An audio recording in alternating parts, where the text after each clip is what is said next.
I'm Les, Adult Programming Librarian at Jessamine County Public Library. And today we're going to make a garden sculpture out of some Quikrete, some leaves, some sand, and some paint. All the materials that you're going to need include fine grain Quikrete. They sell the patching Quikrete in a 10-gallon bucket. This is a convenient size and it's smooth and thin. It doesn't have any rocks in it, so make sure whatever you're buying doesn't have gravel in it.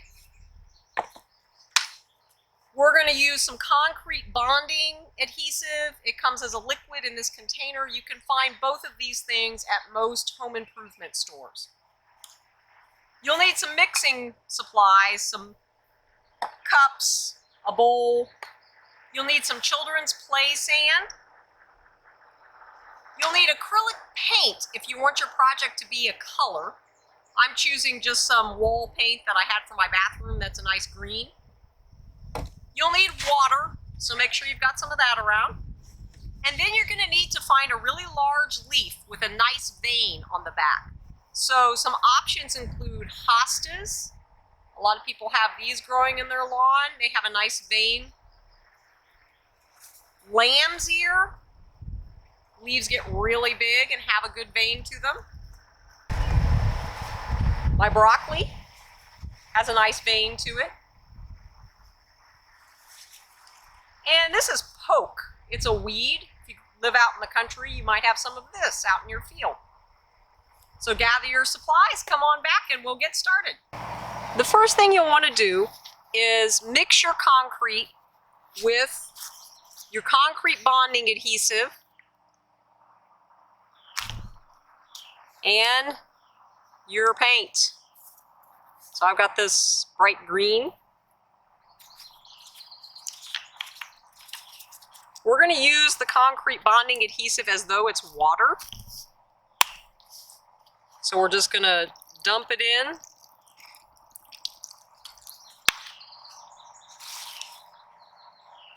We're going to dump a little bit of paint in.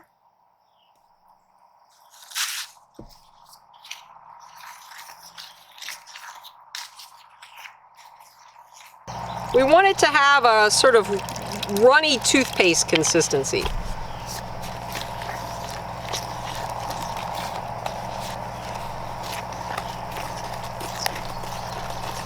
And of course we want enough paint in there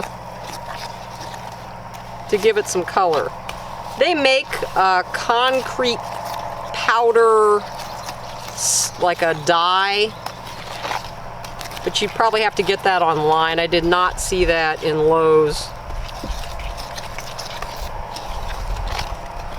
And acrylic paint works just fine.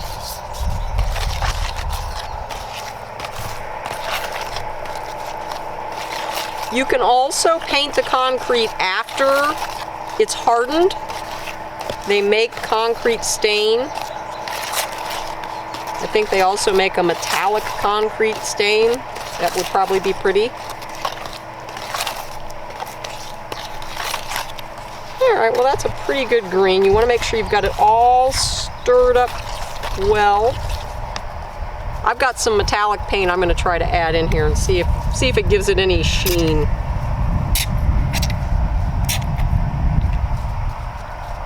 I've also got some glitter.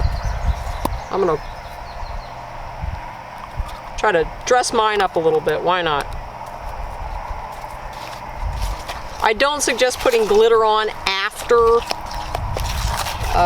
with the paint, because then it can be released into the environment, and I've heard that it's not so great for the environment. But if it's hardened into our concrete, I don't think it's going anywhere. Alright, so we've got this mixed up to a nice consistency. We'll set this aside.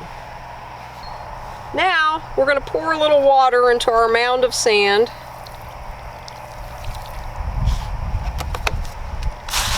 And we're going to form it into a pile that's got a smooth, rounded top to it. We're going to lay our leaf in our mound. And then we're going to push the sand up around the edges so that when we pour the concrete on, it can't come out. Try to keep your leaf as smoothed out as possible.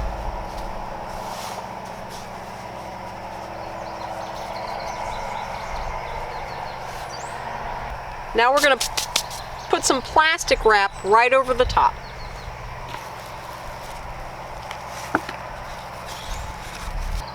This will prevent the leaf from sticking inside the concrete when we want to pull it off. Now we're just going to put a thin layer of concrete all over the top of our leaf. Now by mounding up the sand, we've created a leaf with a little bit of a trough to it for holding tiny bits of water. But if we wanted to make a stepping stone, we could do this same process with our sand smoothed flat. And if we wanted the stepping stone to be a circle, we could put it inside a plastic plant tray. We could make it into a rectangle by putting it in a cookie sheet and just have the leaf design in the center.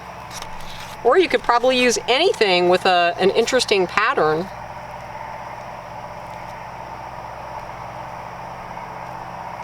So there's lots of ideas of how you can adapt this project. All right, now you can smooth that out, make sure it's got a nice leaf shape to it.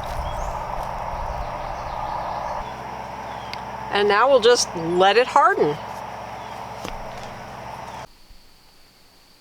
So we let this leaf dry for approximately 3 days before we took it out of the sand. And then we peeled back the plastic wrap and the leaf. You'll notice that my plastic wrap left some unusual gouges and lines in here. You can put this leaf without the plastic wrap into the cement, and it will get better lines, but you may have trouble pulling the leaf out of the cement. So those are the two options. To finish up your piece, you can take a metal file and smooth the ends like so. You can even give it particular shapes by using the edge of your file.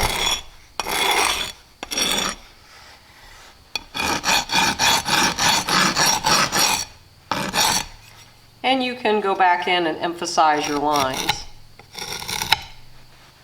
You can also paint your piece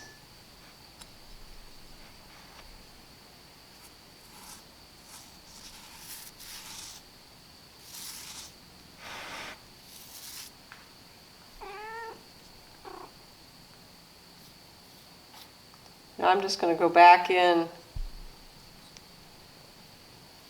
and emphasize the original lines of the leaf.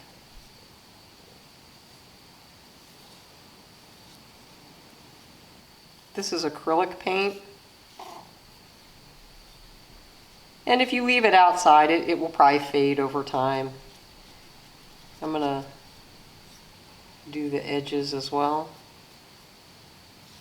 If you are not concerned about the toxicity or leaking into water, you could put a polyurethane or some kind of sealer over the top of it. I'm not going to do that with mine because I'd like to use my leaf as a little water basin for honeybees. Most pollinators use small water sources like curved leaves or indentations in wood. I've seen people use spray paint and make the pieces nice and shiny, and I think that would work really well. I imagine most of it would absorb into the leaf and you wouldn't have too much of an issue with it. All right, there we have our finished garden leaf sculpture.